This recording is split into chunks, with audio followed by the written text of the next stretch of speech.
World Campus Connect, May 2nd, Kannur, Hotel Sky Pearl, May 3rd, Kozhikode Hyson Heritage. Palakkad assembly മണ്ഡലമാണോ ചോദിച്ചത്?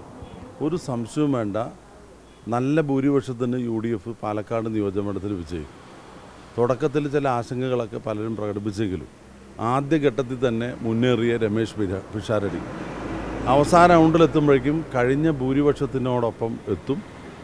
By ഇലക്ഷനിലുണ്ടായിട്ടുള്ള ഒരു ഭൂരിപക്ഷത്തിനടുത്ത് തന്നെ നല്ല comfortable മെജോറിറ്റിയിൽ തന്നെ പാലക്കാട് അസംബ്ലി മണ്ഡലം UDF നിലനിർത്തും.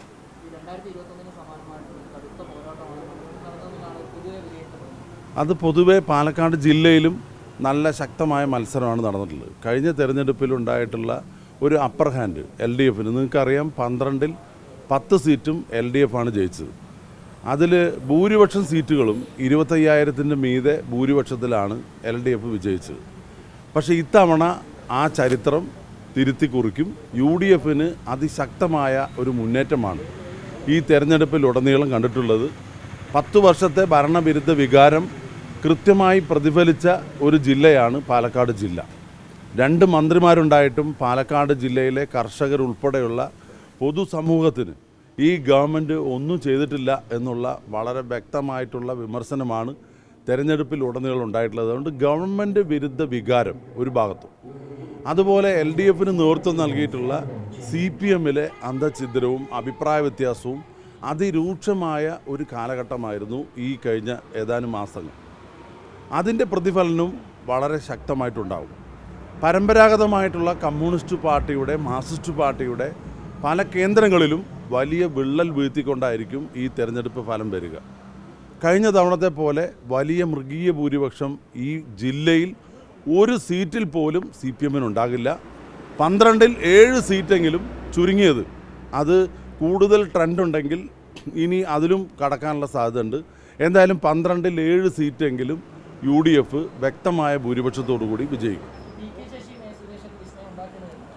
തീർച്ചയായിട്ടും അവരുടേതായ റോള് അവർ നിർവഹിച്ചിട്ടുണ്ട്. കാരണം 10-35 വർഷക്കാലമായി CPMൻ്റെ ഹാർഡ് കോർ മെമ്പർമാരായും നേതാക്കളായും വിശ്വസ്തരായും പ്രവർത്തിച്ചവരാണ് അവർ. ഇപ്പോൾ പാർട്ടിയിൽ ഉരുത്തിരിഞ്ഞിട്ടുള്ള അഭിപ്രായ വ്യത്യാസം അവരിലൂടെ പുറത്ത് കണ്ടുവന്നേ ഉള്ളൂ. ഇവർ മാത്രമല്ല, ഒരുപാട് പ്രവർത്തകർ CPM വിട്ട് CPMൻ്റെ പ്രത്യയശാസ്ത്രങ്ങൾക്ക് വിരുദ്ധമായി പ്രവർത്തിക്കുന്ന നേതൃത്വത്തിൻ്റെ നിലപാടിനെതിരായി അതിശക്തമായി പ്രതികരിച്ചിട്ടുണ്ട്.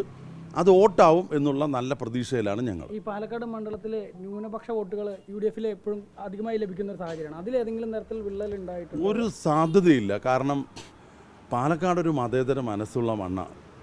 പാലക്കാടിൻ്റെ രാഷ്ട്രീയ ചരിത്രം നോക്കിയാൽ അറിയാം, ഇതിലും വലിയ ഒരുപാട് വെല്ലുവിളികൾ അഭിമുഖീകരിക്കുകയും അത് ഇന്നാട്ടിലെ ജനങ്ങൾ ഏറ്റെടുക്കുകയും ചെയ്തിട്ടുണ്ട്. അതിൽ ഭൂരിപക്ഷമൊന്നോ ന്യൂനപക്ഷമൊന്നോ വ്യത്യാസമില്ല. എല്ലാവർക്കും സുരക്ഷിതമായിട്ട് സമാധാനപരമായിട്ട് ജീവിക്കണം എന്നാഗ്രഹിക്കുന്നവരും പരസ്പരം എല്ലാ വിശ്വാസങ്ങളെയും ഉൾക്കൊള്ളുന്നവരുമാണ്. ഇപ്പോൾ കേരളത്തിന് തന്നെ മാതൃകയായ പാലക്കാട് ഒരിക്കലും ഒരു വർഗീയ പാർട്ടിക്ക് വിജയിക്കാനുള്ള ഒരു സാഹചര്യവുമില്ല. മതേതര മുന്നണി ശക്തമായത് UDFൻ്റെയാണ്. അത് നന്നായി തിരിച്ചറിയാനുള്ള കഴിവ് ഇവിടുത്തെ വോട്ടർമാർക്കുണ്ട്. അവർ കൃത്യമായിട്ട് വോട്ട് ചെയ്തിട്ടുണ്ട് എന്ന് തന്നെയാണ് വിശ്വസിക്കുന്നത്. കോങ്ങാട് UDF ജയിക്കും. ഭൂരിപക്ഷം കണക്കാക്കാൻ പറ്റുമോ? അതൊക്കെ നാളെ ഇപ്പോൾ ഈ സമയമാകുമ്പോഴേക്കും, അതിപ്പോൾ ഓരോ മണ്ഡലത്തിലും നല്ല ഭൂരിപക്ഷത്തിനും ജയിക്കുന്നതാണ് ഞങ്ങളുടെ പ്രതീക്ഷ. പാലക്കാട് ജില്ലയിൽ ഞാൻ പറഞ്ഞല്ലോ, അട്ടിമറി വിജയം 100% ഉറപ്പിച്ചോളും.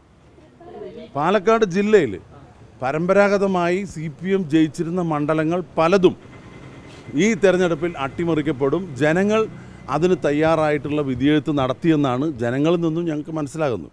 അല്ലാതെ വോട്ടർ പട്ടികയിൽ അല്ലെങ്കിൽ ബാലറ്റ് പേപ്പർ മെഷീനിൽ തകരാറ് വരുത്തിയിട്ടോ കൃത്രിമം വരുത്തിയിട്ടല്ല. ജനങ്ങൾ തീരുമാനിച്ചിട്ടുണ്ട്, പരമ്പരാഗതമായിട്ടുള്ള കമ്മ്യൂണിസ്റ്റ് കേന്ദ്രങ്ങളിൽ പാർട്ടി അനുഭാവികൾ, അംഗങ്ങൾ UDFന് അനുകൂലമായി വോട്ട് ചെയ്തിട്ടുണ്ട്. അതുകൊണ്ട് കുറേ വർഷങ്ങളായിട്ട് കൈപ്പിടിയിൽ ഒതുക്കിയിട്ടുള്ള പല മണ്ഡലവും LDFൻ്റെ നഷ്ടപ്പെടും, UDF നേടും.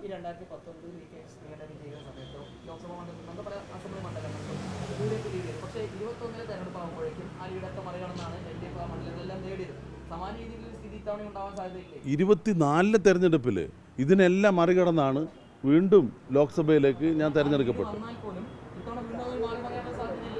അല്ല, ഒരു പാർലമെൻറ്റ് തിരഞ്ഞെടുപ്പും നിയമസഭാ തിരഞ്ഞെടുപ്പും ഒരുപോലെയല്ല കേരളത്തിൽ ഉണ്ടായിട്ടുള്ളത്. അത്യപൂർവമായ സന്ദർഭത്തിൽ മാത്രമാണ് സെയിം പാറ്റേൺ വന്നിട്ടുള്ളത്.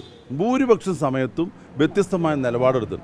ഇത് സംസ്ഥാന ഗവൺമെൻറ്റിനെ ഏറ്റവും കൃത്യമായി വിലയിരുത്തുന്ന തിരഞ്ഞെടുപ്പാണ്. അതുകൊണ്ട് ഞങ്ങൾക്ക് വലിയ പ്രതീക്ഷയുണ്ട്. കാരണം 10 വർഷമായിട്ട് അനുഭവിച്ച ദുരിതത്തിൽ നിന്നും രക്ഷപ്പെടണമെന്ന് ആഗ്രഹിക്കാത്ത ആരാളുള്ളത്? കമ്മ്യൂണിസ്റ്റ് പാർട്ടിയുടെ പ്രവർത്തകരാന്ന് പറഞ്ഞത്. ഇനിയും കമ്മ്യൂണിസ്റ്റ് പാർട്ടി ഭരണത്തിൽ വന്ന ഈ പാർട്ടി തന്നെ ഭൂമുഖത്തില്ലാതാവും. അതുകൊണ്ട് ഈ പാർട്ടിയെ രക്ഷിക്കാൻ വേണ്ടി ഞങ്ങൾക്ക് അധികാരം വേണ്ട എന്ന് പറഞ്ഞ് പരസ്യമായി പറഞ്ഞവരുണ്ട്. അപ്പോൾ അതിൻ്റെ ഒരു പ്രതിഫലനം ഉണ്ടാവും. ഈ പാർലമെൻറ്റ് തിരഞ്ഞെടുപ്പും ഇതുമായിട്ട് കൂട്ടിക്കഴിക്കേണ്ട കാര്യമില്ല. ഇത്തവണ ഞങ്ങൾ പറഞ്ഞല്ലോ 12 സീറ്റിൽ കഴിഞ്ഞ തവണ 2 സീറ്റാണ് ലഭിച്ചത്. ഇത്തവണ ഭൂരിപക്ഷം സീറ്റ് പാലക്കാട് ജില്ലയിൽ UDF-നായിരിക്കും. ആ അധികം വരുന്ന 5 സീറ്റുകൾ ഏതൊക്കെയാണെന്നുള്ളത് നാളെ ഈ സമയമാകുമ്പോൾ അറിയാലോ. അതിനൊക്കെയുള്ള സാധ്യത ഉണ്ടല്ലോ. മുമ്പ് നിങ്ങൾ സ്ഥാനാർത്ഥിയാവുന്നതിന് മുമ്പ് ചോദിച്ച ചോദ്യത്തിന് പ്രസക്തി ഉണ്ടായിരുന്നു. ഇപ്പോൾ അതിനെന്താ പ്രസക്തിയുള്ളത്? ഇപ്പോൾ സ്ഥാനാർത്ഥിയായി മത്സരിച്ചു, നല്ല പോരാട്ടം നടന്നിട്ടുണ്ട്. കോങ്ങാട് ഞങ്ങൾ വിജയിക്കുമെന്നുള്ള നല്ല പ്രതീക്ഷയിലാണ്. ഒരു അട്ടിമറി വിജയം കോങ്ങാടുണ്ടാവും, അത് എഴുതി വെച്ചോളൂ. അതിപ്പോൾ പാർട്ടിയും മുന്നണിയെ തീരുമാനിക്കേണ്ടത് എവിടെ നിന്നൊക്കെയാണ് മന്ത്രി വേണ്ടത്, ആരൊക്കെയാണ് മന്ത്രി വേണ്ടത്. UDF അധികാരത്തിൽ വന്ന മുഖ്യമന്ത്രി ആരാവണമെന്നുള്ളതാണ് ചർച്ചകൾ. അപ്പോൾ ഉറപ്പായിട്ടും കോൺഗ്രസ്സുകാരനായ ഒരു നേതാവ് മുഖ്യമന്ത്രിയാവും.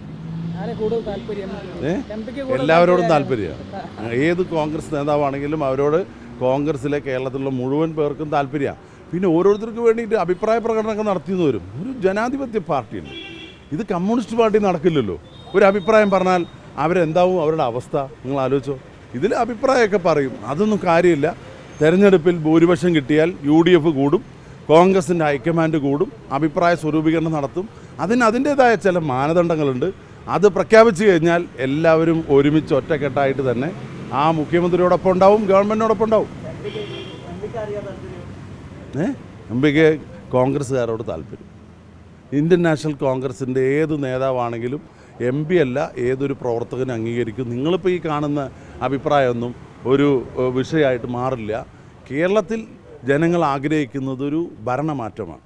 ആ ഭരണമാറ്റം വരുമ്പോൾ ഓരോ മുന്നണിക്കും ഓരോ പാർട്ടിക്കും ഓരോ പ്രോസസ്സുണ്ട്, അറിയാലോ.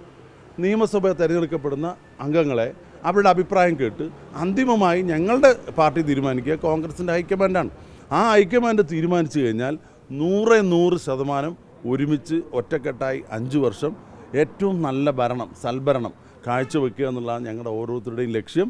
അത് യാഥാർത്ഥ്യമാകുമെന്നുള്ള നല്ല പ്രതീക്ഷയിലാണ് ഞങ്ങൾ.